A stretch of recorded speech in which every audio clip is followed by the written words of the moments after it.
All right, she's the co-editor of D1Softball.com. Tara Henry joins us, and I've been wanting to have Tara on Diamond Envy for quite some time, so I'm glad that we've been able to track her down. Tara, I want to start here, though, because you saw live maybe the coolest moment of the OU softball season thus far. You were in Hawaii when Jocelyn Alo broke the record. So in terms of, coolest moments you've ever seen with your own eyes, college softball-wise, where did that moment of Jocelyn, the Hawaii native, breaking it on the island, where does that rank in terms of all-time coolest things you've seen in softball? Yeah. Hi, Tyler. First and foremost, thanks for having me. And, you know, I've seen a lot of softball. I've been a part of a lot of different softball games. And I would argue that might have been one of the greatest moments to actually witness. I've been to the Women's College World Series. I've played in the Women's College World Series. In fact, I've won the College World Series. But I would argue being in the stands that night in Hawaii and just the pure joy and the collective sigh of relief, I would say, from the entire OU softball program. It was incredibly special, and just lucky that this is my job and I got to fly out to Hawaii to witness one of the greatest moments in our sport. I think you've got that right. I think it's one of the greatest moments I've ever been a part of. Where does she rank in terms of best hitters you've ever seen? Wow, gosh. There's been a ton of hitters that have come through our game. You've got, the Stacy Newmans, you've got the Lisa Fernandezes, and obviously Lauren Chamberlain and Jocelyn. She's super special. And I think, we've got on our side nowadays, we've got a lot more technology than we had back in the day. But I would say she's up there, and obviously she's got the record. So I would argue she's one of the best hitters to ever be a part of softball. Yeah, we saw one of the more exciting softball games of the entire season last Saturday in Austin. Unfortunately, OU goes down to Texas 4-2. The winning streak to start the season is over. Now, the big conversation here, Tara, is the similarities between that loss and hopefully what the Georgia loss did for last year's team. Team last year lost to Georgia, and they were able to, kind of come back, play their best softball, and eventually win a national championship. Do you think that what happened at Texas Saturday is a small hiccup, or is maybe this team about to run into a tough stretch here after suffering their first loss of the season? How do you think this team's going to deal with its first loss of the season? I think you could probably equate the two, that Georgia game last season and then the Texas loss. But, you got to remember that, OU still won the series. And I know that the Sooner fan base is all about perfection and, are upset about that win streak, but it's still an incredible staff. The pitching staff is incredible. The hitters are incredible. And, obviously facing tough opponents in the Big Ten, Texas and Oklahoma State were always going to be the two that we thought could possibly cause problems for OU, but still incredibly well coached. Obviously Patty and JT and Jen do a great job there, and one of the most prolific offenses that we've ever seen. So I think, when you lose like that, especially to Texas, I would think they're going to come out hungrier than we all would imagine. I think it's a team full of, like they say, gladiators, and I would think they're going to start tearing some leather off of those softballs heading into this weekend, or even tonight. They play tonight. Yeah. At North Texas tonight. That'll be interesting to see how this team bounces back. You saw this team in Hawaii. Did you see this team in Mary Nutter or the season opener in California? I can't remember. I thought you were one of those two. What were you've seen Jordy Ball is the point. What would have been your impressions of the true freshman in the circle? Yeah, I was at Bill Barber. That was that game against UCLA. I got to watch Jordy throw in person for the first time and was incredibly impressed with her. Couldn't believe she was a rookie. She acts like and plays the game like a veteran. Her energy on the mound, the way she carries herself, playing behind her must just be super special for that squad, that team. And then yes, I did watch OU and Mary Nutter, that Tennessee game. it was really hard to actually walk around at the Mary Nutter. I Yeah. hope they, I hope they get some more seats next year. But I was throwing some elbows just trying to get a seat even, and watched the Sooners there, and then obviously got to watch OU in Hawaii. So I've been fortunate enough this season, which is rare, to see the Sooners play over various periods of time. And you know, I think people are starting to maybe figure out how to, throw the hitters a little bit better, but that doesn't mean anything's going to change, because you've got an incredible lineup 1 through 9. Well, heck, 1 through 15. If you look at the bench, or whoever's on the bench during that game. And with that being said, I agree with you. I think OU is going to bounce back just fine because they've got the talent. We know that they've got the coaching staff. I think most people nationally, not everyone, would agree with that as well.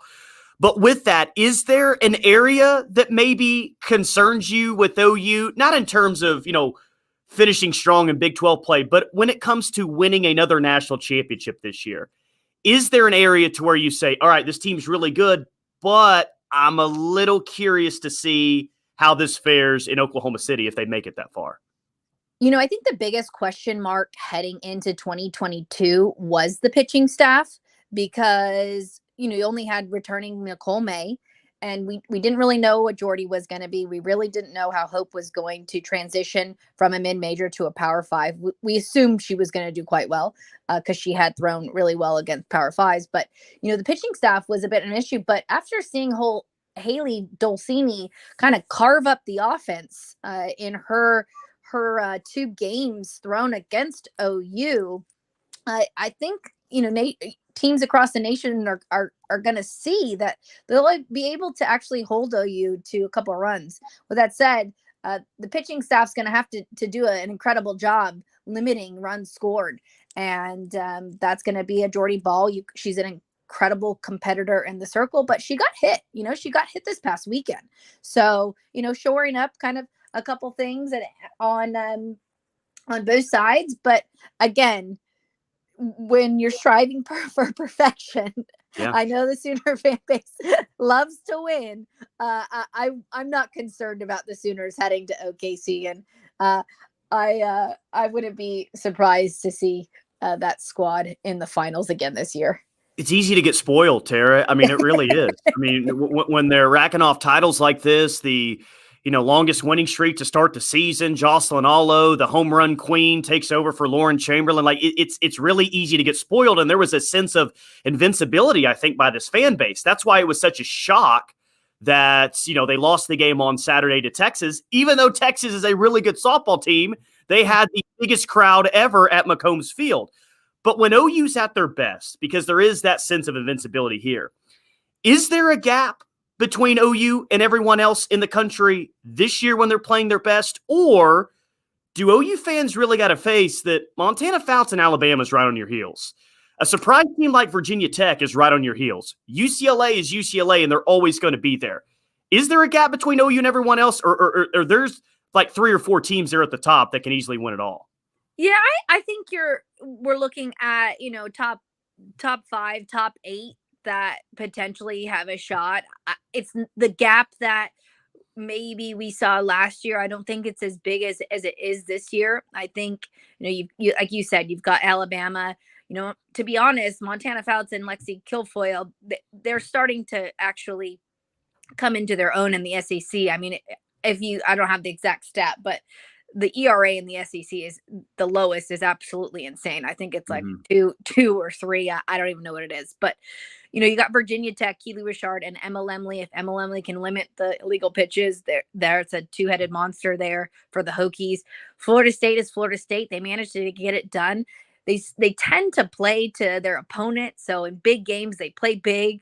And then sometimes they'll just drop a midweek, and you're thinking, what is going on with this offense? But they're right there. Like you said, UCLA, they lost Aaliyah Jordan to injury, but that squad is obviously with Megan Faremo, and now the emergence of Holly Acevedo as a second arm. And then Arkansas, gosh, they hit the ball.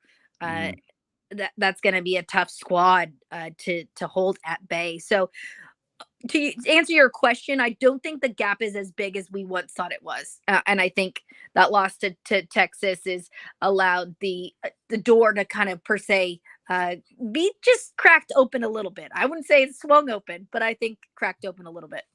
I love what you and your team are doing at D1 Softball, just with the unique content, the power rankings amongst positions. What I think Jocelyn Allo, your latest rankings had her the number one designated player in the country. But you also put out Field of 64 projections, and it is that time of the year where I think we can really start talking about the postseason. Where was OU listed in your recent Field of 64 projections? Well, no shocker here, but we've got them as the number one seed in our Field of 64. Then we've got Bama as the 2, Virginia Tech the 3, UCLA the 4, Florida State the 5, Northwestern, Florida, and then Arkansas rounds out that top 8. It's an interesting kind of exercise, and you kind of take a look at.